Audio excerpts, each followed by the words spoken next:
Right. Hello, friends. Hello, everybody. I am so excited for our event tonight, and I'm so grateful for the opportunity to have this conversation on a subject that is so near and so dear to my heart, home and community-based services.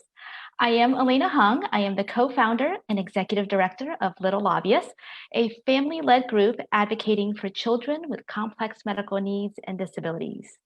I am also sometimes better known as Xiomara's mom. Xiomara just turned 7 last week. 7! And I am thrilled to tell you that she is thriving today. She is happy, kind, and funny, clever, and just a little bit naughty. She recently graduated from first grade, and she loves to play and read books and paint and have fun and just be a kid. None of this was ever guaranteed to us.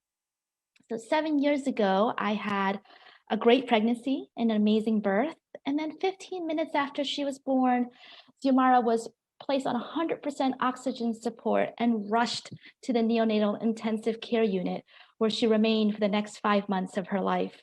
She was diagnosed with serious medical conditions affecting her airway, her lungs, her heart, her kidneys. She uses a tracheostomy to breathe, a ventilator for additional respiratory support, a feeding tube for all of her nutrition, and a wheelchair to get around and explore the world around her. Xiomara is the joy of my life, and I am so lucky that I get to be her mom. And I am so grateful for the home and community-based services that has helped her survive and thrive here at home with her family and a community who loves her. We would not be here today without home and community-based services, without the HCBS, without the therapies, the physical therapy and occupational therapy and speech therapy and feeding therapy that has helped foster her independence. She wouldn't be here today without the home skilled nursing that has kept her safe and healthy. So this issue, as you can tell, is just so personal and so real to me, and to so many families like mine. We have an amazing opportunity today to do something really great for disabled kids like Xiomara, for disabled adults, and for seniors, really for everyone. So, but enough about. We have an exciting program tonight, and we will hear from some of our partners in Congress who have been fighting for families like mine, and workers who rely on home and community-based services to survive and thrive, fighting for a living wage for our workers to care for our loved ones. And I am so excited to introduce Senator Duckworth, senator from Illinois, who previously represented the 8th District of Illinois for 2 terms in the U.S. House of Representatives. She's an Iraq War veteran, a Purple Heart recipient, a hero to so many of us. Senator, we're so grateful for your voice in the Senate. On a personal note, I want to say that it is so meaningful to me to for my daughter, to a disabled Asian American girl, to have the opportunity to grow up and see herself represented, to see herself, someone who looks like her, belonging in positions of power, belonging in Congress. You're a role model to so many of us. And thank you for that, because this is what it's really all about, right? Home and community services is about belonging and seeing ourselves represented, to feel like we belong. HCBS is saying to seniors, saying to children with disabilities, saying to adults with disabilities, you belong in our community. You belong here now, especially now. So we are thrilled to hear your thoughts about why this issue is so important to you, and how would expanding home and community-based services help get American families back on their feet, given everything that we've been through this past year and a half during the pandemic. So love to hear from you. Thank you, Senator. Thank you. Hi, Elena, and a shout out to my good friend, Congresswoman Debbie Dingell, who's also on this call. Hi, everyone. It's great to be here and to be chatting with everybody, and I'm happy to have the opportunity to do this virtually with everyone. We're actually in the middle of a bunch of floor votes on the Senate right now. So you see me and Senator Casey popping in and out as we're trying to make it back and forth through all of our votes. Listen, if we've learned anything from the COVID pandemic, it's that there's an urgent need to ensure that all Americans, particularly seniors and persons with disabilities, have the option to receive quality care in the setting of their choice, such as in their homes and in their communities, and to ensure that caregivers receive fair wages and benefits. I always say that caregivers are, they take care of the most precious things in your life, either your children or your loved one with a disability or your elderly relatives. Why do we not pay them a prevailing wage and compensate them to reflect the preciousness of the people that they take care of? Over 3.5 million older adults and people with disabilities receive Medicaid home and community-based services. But due to years of underinvestment, over 800,000 Americans are still waiting to receive HCBS services. And the average wait time is more than 3 years, which is an eternity when you're living, especially with complex medical needs. We need home care workers more than ever before, but it's really hard to build and maintain a strong workforce when home care jobs are plagued, as I said, by chronic low pay, few or no workplace protections, and often don't offer you the choice of joining a union for some union protections. That's why I was really proud to help Senator Casey introduce the Better Care, Better Jobs Act. This legislation carries forward President Biden's bold vision to expand access to quality care, better pay and benefits for workers, and to create jobs for our economy. It includes President Biden's $400 billion investment in home and community-based services, which would not only help Americans who wish to live at home and in their communities, but it would also serve as a targeted jobs program for some of the very workers who were hardest hit by the economic recession.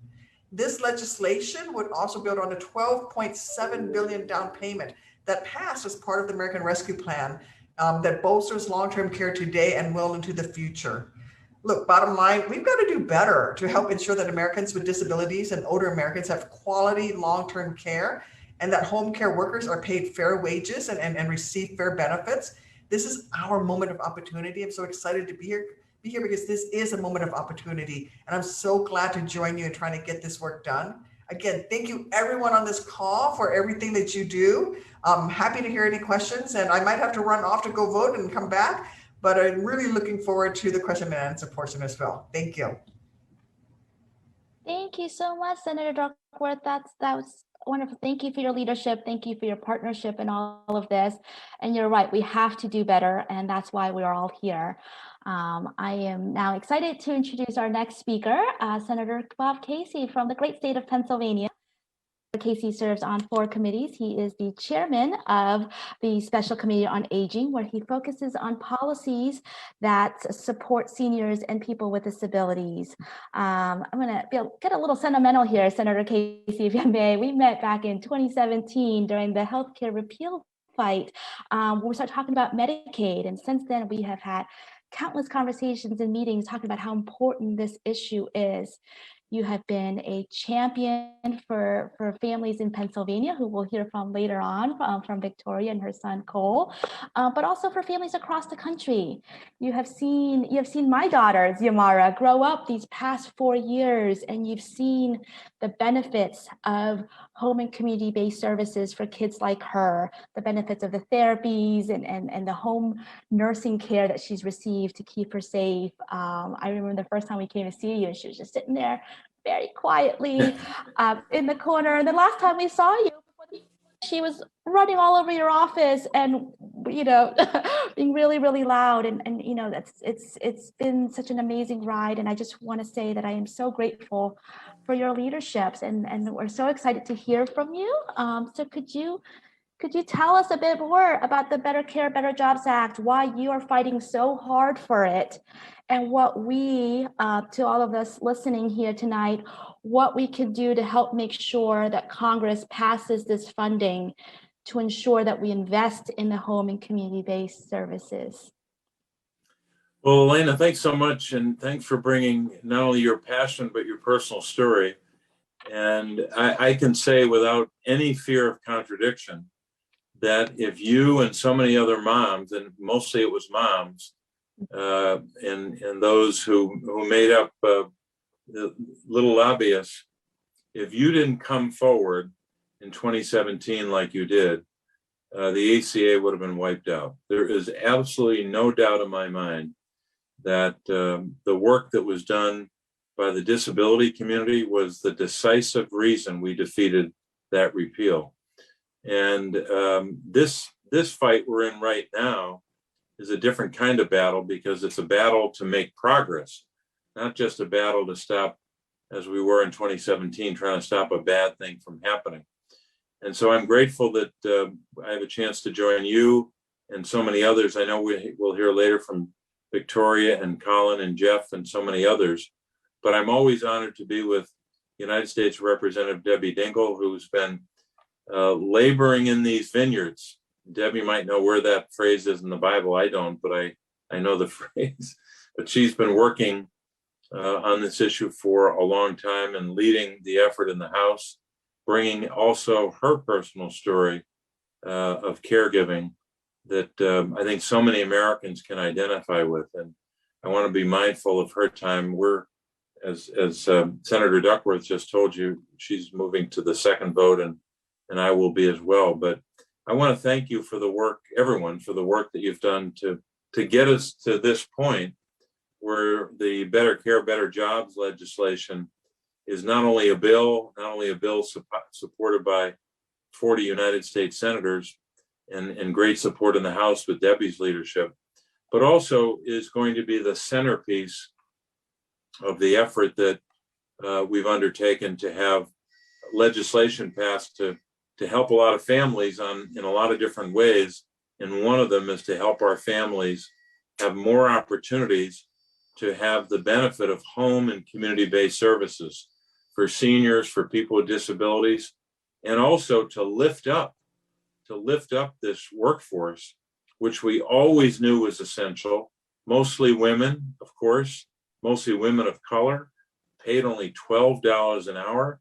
How can we say that they're essential when we pay them only $12 an hour? How can we say in the grip of and the aftermath of a pandemic that they were heroic if we're not going to pay them a wage that's consistent not only with the life-saving work that they do, but consistent with American values? It's un-American to not make this investment, in my judgment. Some may think that's pretty harsh, but I don't really care. We're in a fight here to get this done, and we're going to push very hard and not yield until we get this done, because this is the kind of America we seek, a better America, as President Biden has said over and over again. Build back better. That means, in the caregiving context, having the best care in the world for seniors, for people with disabilities, and all those tens and tens of millions of family caregivers that often have no help, certainly no help from Washington, as they take on very significant caregiving challenges in their own families. So it's better jobs for home care workers, better care for, of course, seniors and people with disabilities, and better support for family caregivers. So we're at the beginning of a long journey, not by years, but by weeks, certainly, where we're going to be working in the Senate Democratic caucus to move forward this policy as part of a larger effort to invest in our families and to build back better. I might even add the word much before the word better, because that's what Democrats believe in. We wish, of course, that Republicans would join us in this, as some of them seem to want to join us in the Senate on the physical infrastructure, but caregiving is essential, and we've got to make sure that we move this forward. So I want to thank you and all at Little Lobbyists and beyond for the great advocacy that you've undertaken on behalf of so many tens and tens of millions of Americans who will benefit. And again, I want to thank Senator Duckworth for her leadership and my friend and colleague, Debbie Dingell. Thank you so much, Senator. You're wonderful. Thank you. We're just so grateful to be in this fight with you by our side. I'll just echo what you just said. It's un-American to not make this investment. And that's just absolutely true. If we're not fighting for this, then what are we fighting for, right? That's the question. So thank you so much for your leadership and your partnership and your friendship and throughout all of this. I am so excited for our next speaker, Congresswoman Debbie Dingell, who, like Senator Casey just said, has been in this fight every step of the way, a leader and a partner every step of the way. As Representative Dingell serves the 12th District of Michigan in the House of Representatives. Fantastic through all of this. Her staff is fantastic, I can say that. So Congressman, you have had personal experience with long-term care system in that your husband had a home caregiver, and we'd love to hear from you what some of the joys and challenges that you experienced throughout this process, and that's and how we can help to ensure that all families are supported during this process, and the importance of home and community-based services for all Americans. We're so excited to have your voice here tonight and throughout this fight. Congresswoman? Well, first of all, Elena, thank you so much. And I just want to say to the Little Lobbyists, I love you. I would much rather sit on the floor and play with the kids than listen to any of the adults that ever walk into my office. You are the most effective tool we have to get the message through.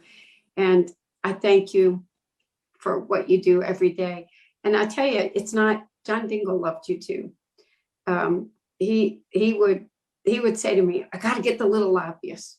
So I just want to thank everybody who is one of the voices that really does make a difference, and people can't not listen to you. So thanks for having me here. And the challenges that we're talking about today, and we're going to hear from other people, are exactly why Senator Casey, Senator Duckworth, and I are pushing for better accessible long-term care. And I couldn't have two better partners. Senator Casey is just, I probably shouldn't say this, sometimes you talk to senators and they're a little not in touch.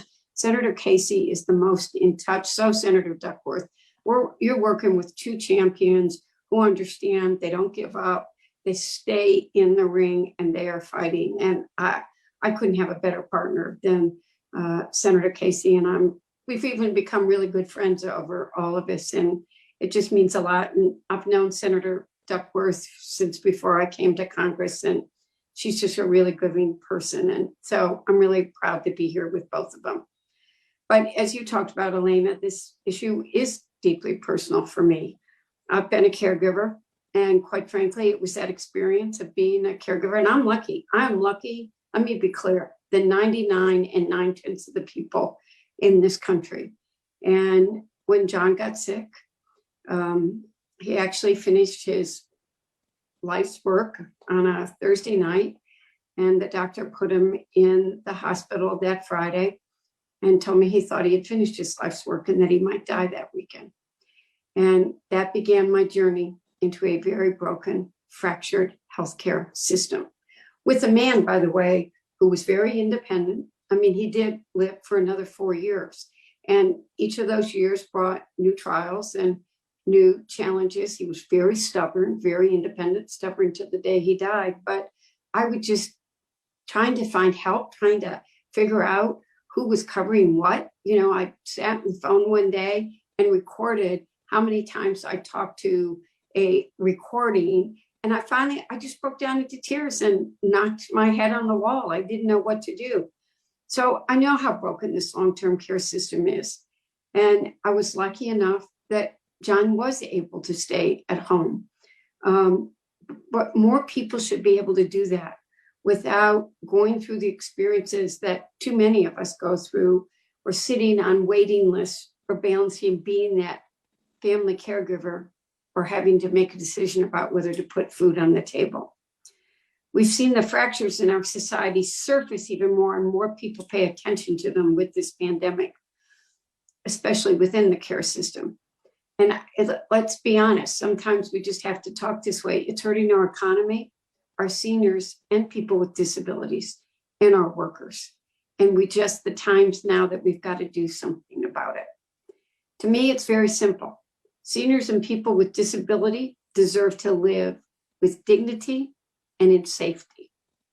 And care workers deserve adequate benefits and pay for the work that they do.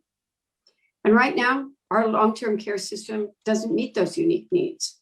So that's what we're talking about today.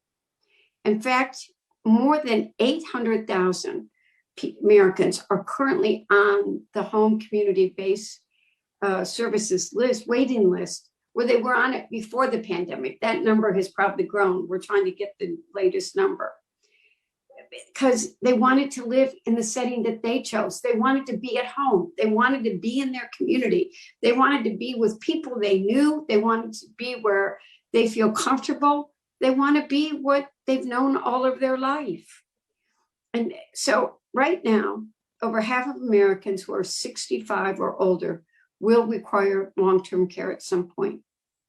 And there are millions of Americans with disability who also need help with this care. And long-term care is a huge preference. AARP cites that 9 out of 10 Americans would prefer home and community-based care over institutional care. I mean, who wouldn't? Who wants to be in some sterile place where they're part of you want to be in what you call home? On the other hand, families have to choose between too many essentials, between childcare and work, between keeping their family healthy and paying bills. And nearly 3 million women, mostly women of color, have had to drop out of the workforce during the pandemic because of these difficult choices. So many of our care workers in childcare and home care also continued in the workforce amidst health risks and limited benefits. And they didn't have PPE equipment either. And what really makes me sad, and I really spent a lot of time both with caregivers while John was alive and with caregivers now, and they're working 2, 3, 4 jobs, and they're still living below the poverty line.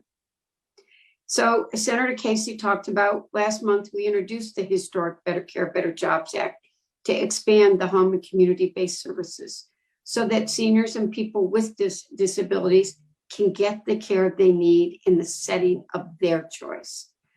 And along with that, we want to make sure care workers are receiving the pay and benefits that are representative of their work.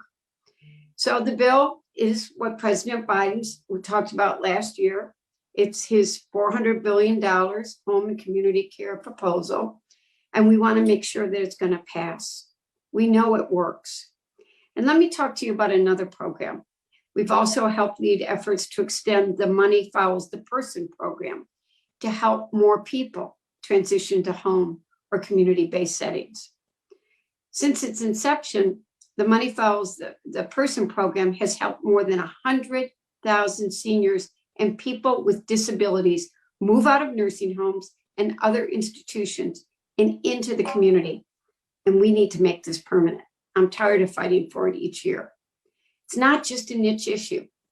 It's affecting too many people across the country. So as part of our nation's infrastructure, we need to improve the pay and benefits of the long-term care workforce while expanding access to services for people with disabilities and for seniors. We've got the support of so many of you, and we just have to keep this fight going. Caregiving allows for all other work to be possible. It gets seniors and people with disabilities the support they need to live with dignity and independence in their home and in their communities. It's the foundation of our economy. I'm so grateful that you all are working with us, and we got to stay together, and together we're going to bring this over the finish line. Thanks, Elena. Thank you, Congresswoman. That was just perfect. You're right. This is so personal. This is so real, and we all of us deserve with dignity, with safety, independence. Our workers deserve a living wage and their benefits. So thank you. Thank you. We will continue this fight. And I do want to say I'm excited that Colin's going to be speaking, because he's from my home state of Michigan. And he is just an example of people that make a difference by telling their stories. So I'm really excited to be with him too. Hey, we all are, and that's a perfect transition. Colin attends Eastern Michigan University and has used home and community-based services through the Michigan Department of Health and Human Services waiver for people with developmental disabilities. We are so grateful that Colin is here to share his experience. So let me just turn it over to Colin right now. Hi, Colin. Welcome. Hello, thank you. I'm honored to share my experience with home and community-based programs. I'm fortunate to have two distinct great college experience. I started at Washtenaw Community College, and then after I graduated from there, I've been attending Eastern Michigan University since the fall of 2017. Community Living Services through the Michigan Department of Health and Human Services has made it possible for me to move out of my parents' home and live on campus in a dorm, just like everyone else. Well, not exactly like everyone else. I'm a power wheelchair user and I need quite a bit of support with everyday tasks others take for granted. Some of these tasks include getting dressed, transferring to and from my wheelchair, and navigating inaccessible spaces. In addition to mundane activities of daily living, I've had to deal with quite a bit. I've been stuck in snowdrifts and ice. I've had aides get me out of beds for unexpected fire drills. I've had aides run upstairs to talk to professors on my behalf when an elevator's been broken. We've had a lot. And I've been able to live a more self-determined, independent life, and I was able to partake for the better part of 2.5 years, all that college life had to offer. Well, except this past year. I've been back living with my folks, and I love them, but I'm so looking forward to getting back to campus and plans my future for post-graduation. So how would more investments in home community-based services affect me? It hasn't been easy, but this legislation will make it easier. It'll allow me to pay care staff a livable and competitive wage and improve retention. I have to deal a lot of turnover, including the 4 staff members I have with me currently. I've been through 11 caregivers in the past 3 years. Most of them graduate. Some leave for better paying jobs. But either way, I'm always recruiting, and they deserve to be paid fairly for their work. More competitive wages will allow me to recruit staff who will stay longer beyond college students. Most are looking for work-related experience. That's how I find them. And most will only stay 1 to 2 years, but they become a part of your family. Many of people who have worked with me are going to be my friends for life. And they've said the experience helps them become better nurses, teachers, therapists, as well as human beings. And if I'm able to pay them more money, I'll spend less time recruiting and training people. In fact, I have 2 staff that are leaving in August. So I'm looking again for more staff, and all this recruiting and training just simply takes more time, and I hope more investment into these programs means that we could pay overtime, because during the summertime, I have staff who want to work, 20 hours or more a week, but our programs don't fund overtime pay. So I have to rely on my parents to fill in the gaps in the schedule. I want to continue to be more independent as I possibly can and give back to society and the greater economy by holding a job and stimulating things that way. And this act would help make it possible. If there's anything I can do to advocate for this bill more, please let me know. It's been a privilege to be here, and I'd like to thank Congresswoman Dingell as well as Senators Duckworth and Casey.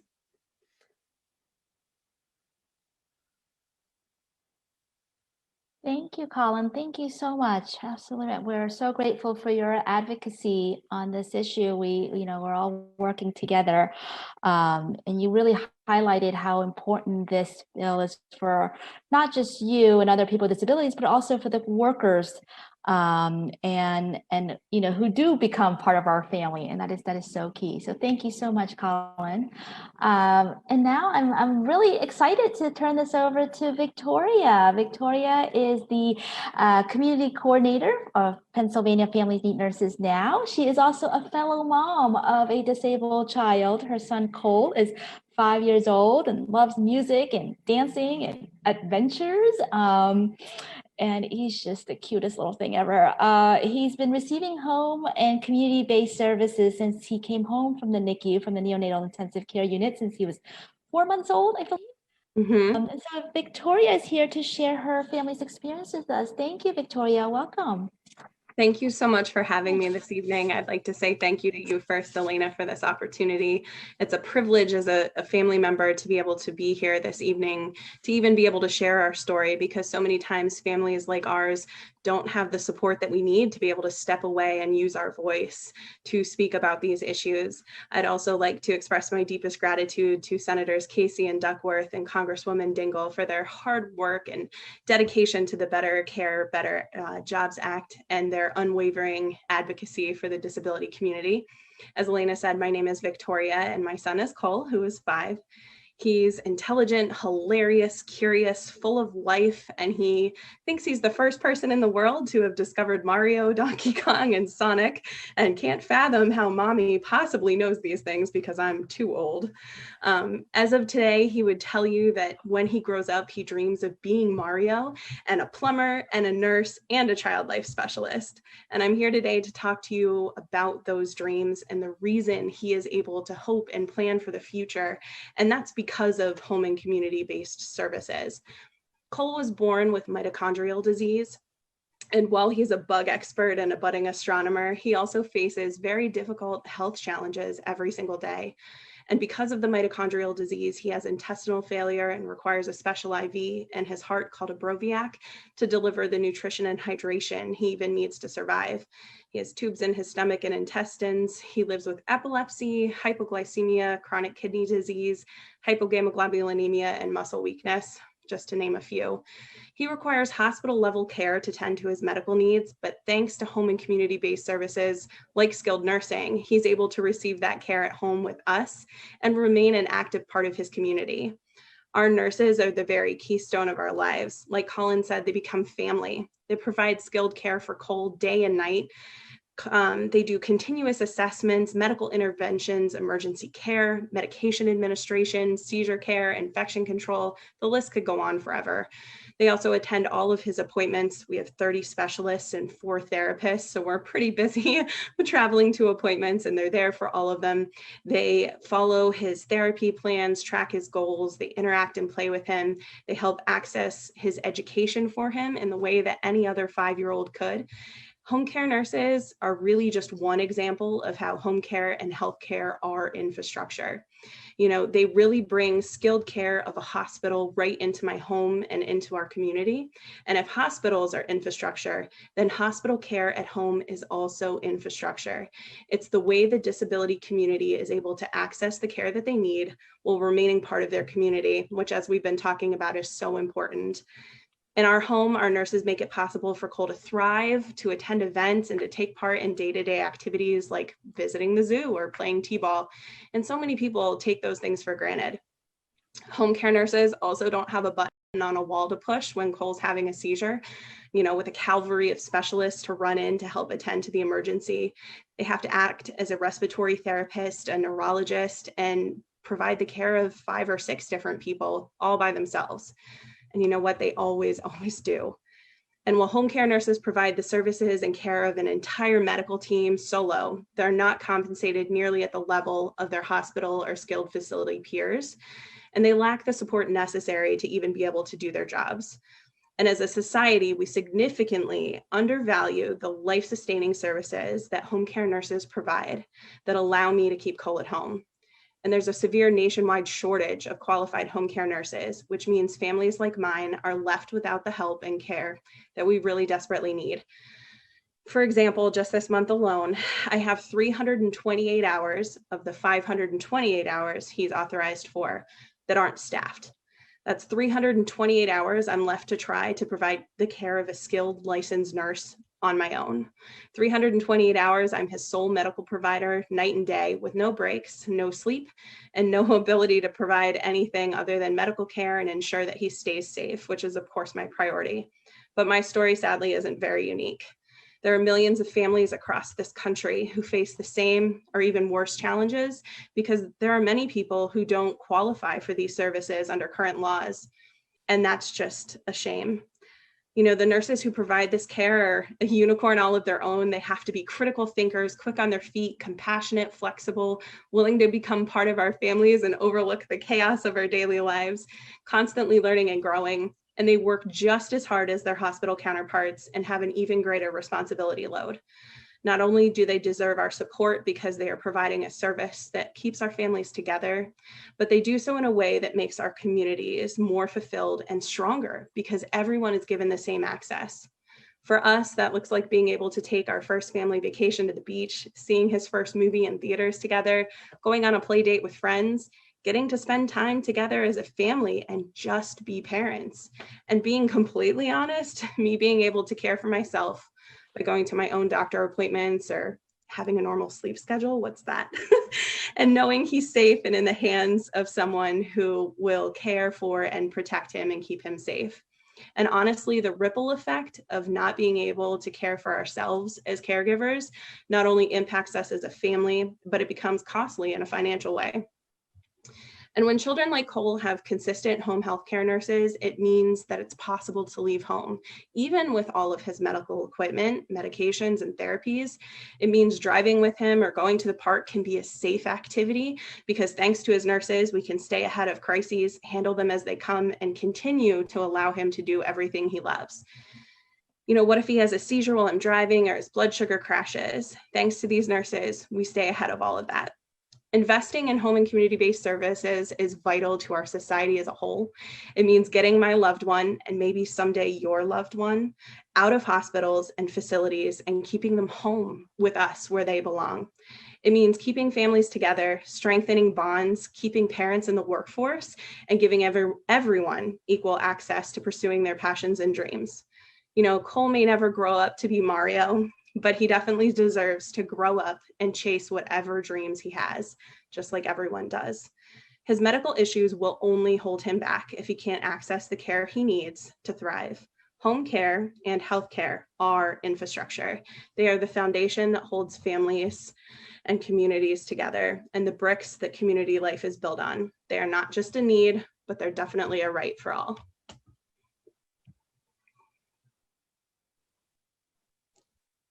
Thank you, Victoria. Thank you so much. That was so powerful. You're absolutely right. And you really bring it all together that we're here to support not just our family members, but supporting caregivers and supporting home workers, including home nurses. And that is so, so important. I am so grateful that we've had the chance to have this conversation, to hear from those who are directly affected and who will benefit from this $400 billion investment in home and community-based services. We have a little bit more time, so I would like to toss out this question to our members of Congress. We are hearing from the community. So Senator Casey, Senator Duckworth, and Congresswoman Dingell, if you can help guide us, what can we do? What can those who are listening right now, what can we do to help make sure that Congress passes Better Care, Better Jobs Act to help ensure that we invest in home and community-based services? Can you give us a to-do list, if you will, so our families can get to work and work together and support this? Tell the stories. Tell your stories. Let me tell you, when the Republicans were attacking the Affordable Care Act, that long, hot summer, you know, that fight that we finally won because we flipped 3 Republicans, it was because families came and told their stories and over and over and over again, that if you do this, you're going to, my child will die. And that's the bottom line. And so tell your stories over and over and over again, so that, you know, if you have senators like Senator Casey and myself, and a representative like the wonderful Representative Dingell who supports you, tell your stories anyway. If you have someone who doesn't, go tell them, try to convince them, and we will work with them as well, so that we can also go on the floor and say, listen, I've received 3,000 points of touch from my constituents on this issue this month. This is important to the people of Illinois. And so that's the biggest thing you can do, is just to continue to tell your story and reach out, send those emails, make sure that those who represent you understand how vitally important this is.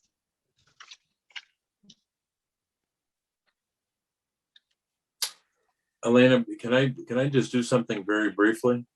Of course, Senator. I'm going to incorporate by reference every single word that Tammy Duckworth just uttered, and that is my answer. No, but that's true. Tell your story, and I'm so grateful to have been not only a part of this call, but to have heard the personal testimony that we heard. Victoria, I've never been prouder to represent someone than I was listening to your story, and those are the stories that are going to move people to get this done. So we're grateful you're willing to bring your story and the challenges that you face every day as a mom, as a caregiver, as an advocate, bringing those stories to us and to so many other Americans on this platform, so to speak, and to a wider audience is so important. We're grateful you're willing to share it.